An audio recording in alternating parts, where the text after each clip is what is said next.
What's up, everybody? It's Sophie here from the Duolingo English Test team with tips to help you test your best.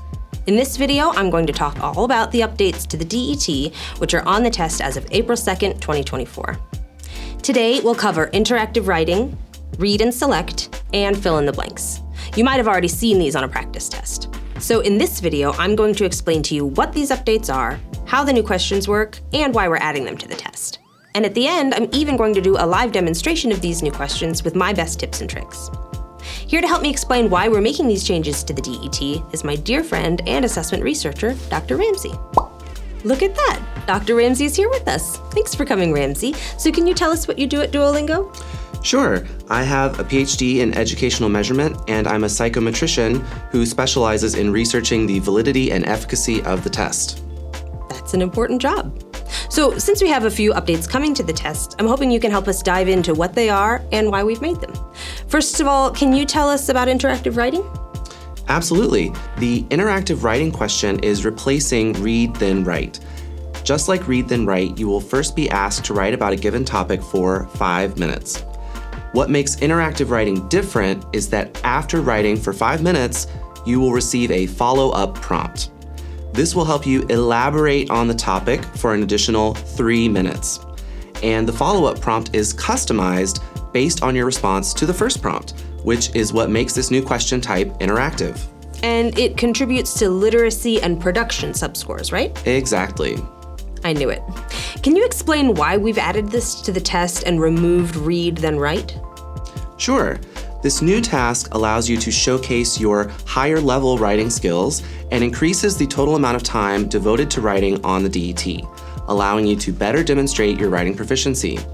And to provide a more logical sequence of items, all writing tasks, including interactive writing, are now administered in a single block on the test. And what about read and select? I know this task is already on the test and requires a test taker to select the words that are real English words.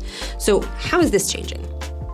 Well, we still want you to decide whether or not a word is a real English word, but now the words will appear one at a time. You'll have 5 seconds to select yes if it's a real English word or no if it isn't. Okay, so not much is really changing here. Correct. The idea is the same. It still affects literacy and comprehension subscores. It's just being presented differently to be more efficient. Interesting. I like that I can focus on one word at a time now. And I wonder what our test takers think about this. Leave your thoughts in the comments. Finally, let's talk about fill in the blanks.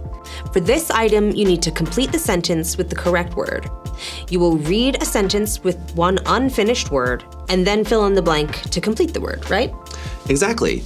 Fill in the blanks assesses your ability to recognize a word using context clues.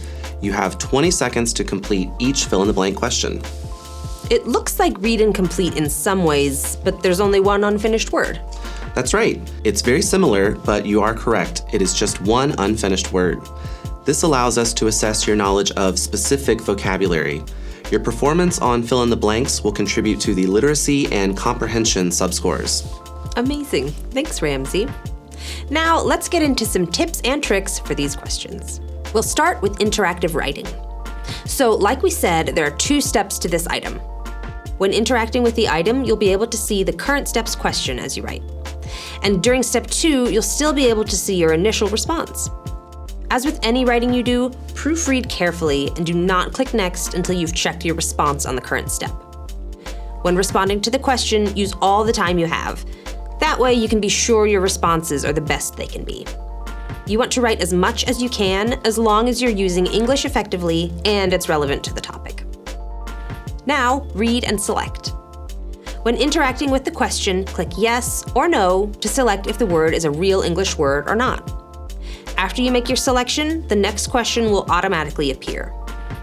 When you're responding, make sure to click yes or no before the timer ends, or your responses will be marked as incorrect. There can be any number of real words in this section, so don't worry if you see very few real words or many real words. Also, read carefully. Some words look real, but have small differences from real English words. And finally, fill in the blanks. When interacting with this question, use the backspace or delete buttons to go back 1 space and delete a letter.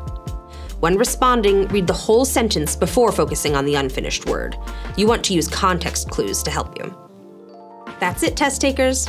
As always, check out the free practice test, now available on mobile, and the readiness guide linked below. We want to see you succeed, and we are here to help you test your best. Thanks for watching.